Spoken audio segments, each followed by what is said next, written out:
السلام علیکم ویورز، آج کی اس ویڈیو میں ہم آپ کو بتائیں گے کہ فوجی افسران کو فوج میں رہتے ہوئے یا ریٹائرمنٹ کے بعد کیا کیا مراعات ملتی ہیں اور ان کا طریقہ کار کیا ہوتا ہے۔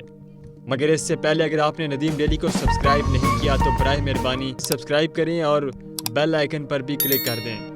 ناظرین، فوجی افسران کو ریٹائرمنٹ کے بعد جو پلاٹ، گھر اور دیگر مراحت ملتی ہیں ان کا تعلق فوج میں گزارے گئے وقت سے ہوتا ہے۔ ایک فوجی افسر کو ملازمت کے پہلے دن ہی آپشنل فارم دیا جاتا ہے جو آرمی ہاؤسنگ کی رکنیت اختیار کرنے کا ہوتا ہے۔ رکنیت حاصل کرنے والے کو 1 لاکھ ڈاؤن پیمنٹ دینا ہوتی ہے اور پھر اس کی تنخواہ سے ہر مہینے کٹوتی ہوتی رہتی ہے۔ ضابطۂ کار کے تحت جب کوئی فوجی افسر 15 سال سروس کر لیتا ہے تو پھر وہ ایک پلاٹ کا حقدار ہو جاتا ہے۔ اس عرصے میں زیادہ تر افسران میجر کے رینک تک پہنچ چکے ہوتے ہیں، یعنی میجر کے عہدے سے ہی فوج میں مراعات ملنے کا سلسلہ شروع ہو جاتا ہے۔ اس کے بعد جب ایک افسر تقریباً 25 سال تک ملازمت کر لیتا ہے تو اس کے بعد وہ مراعات کے دوسرے پیکج کا حقدار ہو جاتا ہے۔ 25 سال کی ملازمت کے بعد افسران کرنل یا بریگیڈیئر کے رینک پر پہنچ چکے ہوتے ہیں۔ بی بی سی کے مطابق جب کوئی بریگیڈیئر وار کورس کر لیتا ہے تو اس کے بعد وہ 2 کمرشل اور 1 رہائشی پلاٹ کا حقدار ہو جاتا ہے، جبکہ وار کورس کے بغیر بریگیڈیئر 2 رہائشی اور 1 کمرشل پلاٹ حاصل کرتا ہے۔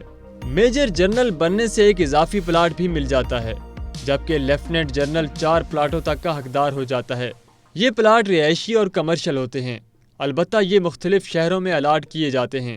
ایک 4 سٹار جنرل جو سروسز چیف بھی بن سکتا ہے، اسے ریٹائرمنٹ پر 3 سرکاری ملازمین بھی دیے جاتے ہیں۔ ان میں سے ایک گھر کا ملازم، دوسرا ٹیلی فون آپریٹر اور تیسرا ڈرائیور ہوتا ہے۔ بی بی سی کے مطابق لیفٹیننٹ جنرل اگر کور کمانڈر بھی رہا ہو تو پھر ایسی صورت میں وہ 3 سال تک اس عہدے پر رہتا ہے اور ڈی ایچ اے کے ہر نئے سیکٹر میں کور کمانڈر کو پلاٹ ملتا ہے۔ بی بی سی کے مطابق ایک جنرل ریٹائرمنٹ پر پلاٹوں اور زرعی زمین کی مد میں 1 ارب روپے سے زائد کی مراعات حاصل کر لیتا ہے۔ ضیاء الحق دور کے بعد آرمی افسران کی مراعات میں زیادہ اضافہ کیا گیا اور اس کے بعد اس میں مسلسل اضافہ ہوتا رہا۔ فوجی افسران کو ان کے عہدے کے اعتبار سے ریٹائرمنٹ کے بعد زرعی زمین بھی الاٹ کی جاتی ہے۔ سابق آرمی چیف جنرل رحیل شریف کو لاہور میں 90 ایکڑ زمین کی الاٹمنٹ خبروں کی زینت بنتی رہی ہے۔ یہ زمین سرحدی علاقے کی زمین کہلاتی ہے اور جنرل رحیل شریف کو 3 شرائط پر جی ایچ کیو کی طرف سے یہ زمین 33 سال کی لیز پر دی گئی ہے۔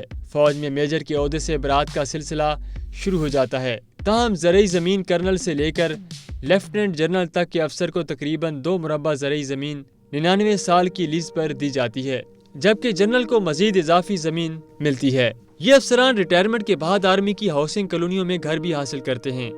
فوج میں کرپشن کی روک تھام کے لیے ایک شفاف نظام موجود ہے۔ عسکری حکام کے مطابق کرنل اور اس سے اوپر کے رینک کے افسران کو آرمی میں ہر سال اپنے اثاثے ظاہر کرنے ہوتے ہیں۔ فوج میں ایک کمیٹی ان اثاثوں کا موازنہ ہر سال گزشتہ برس ظاہر کیے گئے اثاثوں سے کرتی ہے۔ اگر اثاثوں میں فرق آئے تو منی ٹریل مانگا جاتا ہے۔ اس کے ساتھ ساتھ پاکستان کی فوج کے متعدد فلاحی ادارے کام کرتے ہیں جن کو دنیا میں ایک ماڈل کے طور پر دیکھا جاتا ہے۔ فوج میں شہداء کے خاندانوں کے لیے مراعات کا بھی ایک نظام موجود ہے اور ان کے لواحقین کو ڈی ایچ اے میں پلاٹ الاٹ کیے جاتے ہیں۔ ناظرین، جب پاکستان اور انڈیا کی تقسیم ہوئی تھی تو فوجی فاؤنڈیشن کے لیے پاکستان کے حصے میں 1 کروڑ روپے آئے تھے، جس کا استعمال پاکستانی فوج نے ذمہ داری سے کیا اور آج ملک میں فوج کے زیر نگرانی متعدد فلاحی ادارے، اسپتال، درسگاہیں، رہائشی اسکیمیں اور کمرشل ادارے چل رہے ہیں۔